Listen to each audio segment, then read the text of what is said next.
ఉన్న బంగారాన్ని విడిపించి ఆ రోజు ఆన్లైన్ రేటుకే మేము కొంటాం. Sharma gold company.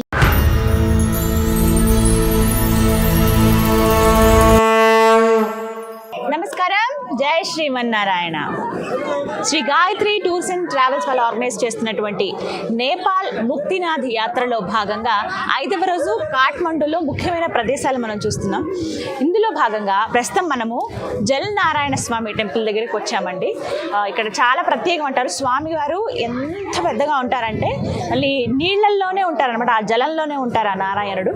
వారి విగ్రహం దగ్గర ప్రస్తుతం మనం ఉన్నాము. ఈ లోపలికి కనిపిస్తుంది, మీకు విజువల్స్ కూడా నేను చూపిస్తాను. మరి ఇక్కడ విశేషాలు విశిష్టత గురించి వివరించేందుకు ప్రస్తుతం మనతో పాటు బ్రహ్మశ్రీ భరత్ శర్మ గారు ఉన్నారు. వారితో మాట్లాడదాం. గురుగారు నమస్కారం. ఓం నమో నారాయణాయ. అమ్మ నమో నారాయణాయ. అబ్బా, స్వామిని చూస్తే అంటే నిజంగా 2 కళ్ళు సరిపోవట్లేదండి, అంత పెద్దగా భలే ఉన్నారు పడుకుని శేష తల్పం పైన ఆయన. ఇక్కడ విశిష్టత ఏంటంటే ఎందుకు స్వామివారు అలా నీళ్లల్లోనే ఉండడానికి కారణం? అమ్మ ఇక్కడ మనము చాలా వరకు అందరూ జల్ నారాయణ అని పిలుస్తారు మా వైపు, కానీ ఇక్కడ బుధా నీలకంఠ అంటే అర్థమవుతుంది.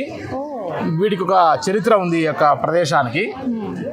ముందుగా ఈ యొక్క విగ్రహం ఏదైతే ఉందో ద్వాపర యుగంలో శ్రీకృష్ణుని వారి యొక్క అవతారంలో దొరికినటువంటి యొక్క స్వయంభూ విగ్రహము అని చెప్తారు. నీల్ అనేటువంటి ఒక వ్యక్తి, ఇదంతా ఒక పొలం, ఆయన పొలాన్ని కాస్త ఏదో దున్నుతూ ఉంటే ఆయనకి చిన్నగా ఏదో ఒక రాయి కనపడితే ఆ రాతిని ఆయన కాస్త ఏదో శోధిద్దామని చెప్పి దాన్ని కాస్త తవ్వడం మొదలుపెట్టి ఏదో పెద్ద రాయి కనపడేసరికి ఊరిలో గ్రామంలో అందరినీ పిలిస్తే అందరి సహకారంతో సుమారుగా కొన్ని నెలల పాటు ఆయన రాజుని శోధించడం మొదలుపెట్టాడట. చివరికి కొన్ని సంవత్సరాల తర్వాత ఆ యొక్క స్వామివారి యొక్క విగ్రహం పడుకున్నట్టుగా శ్రీ మహావిష్ణువులో కనపడిందట. అక్కడ నుండి నీళ్ళన్నీ కూడా బయటికి పొంగడం మొదలుపెట్టాయట, పాతాళం నుంచి నీళ్ళు రావడం. సో స్వయంభూనాథ్ అని అంటారు. మనం ఈ యొక్క రాతిని కంట్ అంటారంటమ్మా, కంట్ అంటారట. సో నీళ్ళకి దొరికినటువంటి కంట్ కాబట్టి అతను నీలకంఠుడయ్యారు. అందుతప్ప శివుడు అని మనం నీలకంఠ అంటే శివ అనుకుంటాము, ఇక్కడ విష్ణుమూర్తి కదా అనుకుంటారు. నీళ్ళు అంటే రైతు పేరు, కంట్ అంటే రాయి. మరి బుధ అంటే ఏంటి అంటే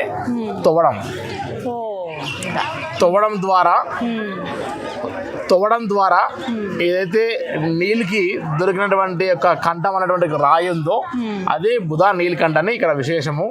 మనము ఇక్కడ చాలా చెప్పుకోదగిన ఒక చరిత్ర ఏంటంటే శ్రీ మహావిష్ణువు పడుకున్నటువంటి శేషపానం మీద పడుకున్నటువంటి శ్రీ మహావిష్ణువు ఇటువంటి ఇంత పెద్ద విగ్రహం మనం ప్రపంచంలోనే ఎక్కడ చూడలేము. ప్రపంచంలోనే అతి పెద్ద గొప్పదైనటువంటి యొక్క దర్శించుకోవాల్సినటువంటి యొక్క పడుకున్నటువంటి ఒక శ్రీ మహావిష్ణువు అని చెప్తారు. కాబట్టి బుధ నీలకంఠ అనేటువంటి ఈ ప్రదేశాన్ని ఈ యొక్క నేపాల్ ముక్తినాథ్ యాత్రలో ముఖ్యంగా కాఠ్మండు వచ్చిన ప్రతి ఒక్కరూ చూసేటువంటి అత్యధికమైన ముఖ్యమైన ప్రదేశాల్లో ఈ ప్రదేశం కూడా ఒకటి అని చెప్పచ్చు. అయితే ఇక్కడ మనం బాగా గమనిస్తే అమ్మ, ఇక్కడ నారాయణమూర్తి శ్రీ మహావిష్ణు, అదేవిధంగా నేపాల్లో రాజు కూడా ఆయన కూడా శ్రీ మహావిష్ణుతో సమానంగా భావిస్తారు. కాబట్టి ఒక శ్రీ మహావిష్ణు స్థానంలో ఉండి ఇంకో శ్రీ మహావిష్ణు దగ్గరికి వెళ్ళకూడదు అనే అపోహతో ఇక్కడికి ఎప్పుడు కూడా రాజులు ఎవరు రారు. నేపాల్ రాజులు అన్ని దేవాలయాలకు వెళ్తారు, కానీ ఇక్కడ మాత్రం ఈ బుధ నీలకంఠ అనేటువంటి ఒక ప్రదేశానికి మాత్రం రాజులు ఎవరు కూడా దర్శనానికి రారు. అది ఇక్కడ చెప్పుకోదగిన ఒక విషయము.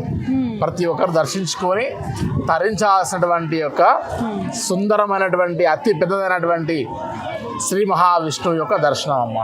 చాలా చక్కగా వివరించారండి. మొత్తంగా వచ్చిన వాళ్ళైతే ఖచ్చితంగా దర్శనం చేసుకోవాల్సిన ప్లేస్ ఇది కదండి. థ్యాంక్ యూ గురువు గారు. సో విన్నారు కదా, చాలా చాలా బాగుందండి. అంటే స్వామివారి విగ్రహమే చాలా నిండుగా ఉంది. ఖచ్చితంగా కాఠ్మండు వచ్చిన వాళ్ళందరూ దర్శించుకోవాల్సిన ప్రదేశాలలో మరీ ముఖ్యమైనదనమాట నీలకాంత్ అని.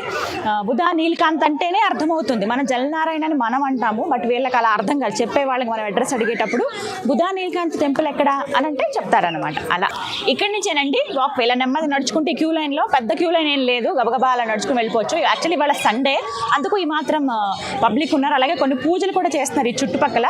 చుట్టూ అంతా కూడా చూడొచ్చు. ఈ స్వామికి సంబంధించినవే కొన్ని ఉపాలయాలు కూడా ఉంటాయి. ప్రతి చోట శివాలయం మనకు అనిపిస్తుంది, ఇక్కడ కూడా శివాలయం ఉంటుంది. గబగబా దర్శనం చేసుకుని వెళ్ళిపోవచ్చు. ఎక్కువ టైం ఏం పట్టదు. వచ్చిన వాళ్ళు అన్ని టెంపుల్స్తో పాటు జలనారాయణ టెంపుల్ కూడా వీక్షించి వెళ్ళండి. నమో నారాయణాయ.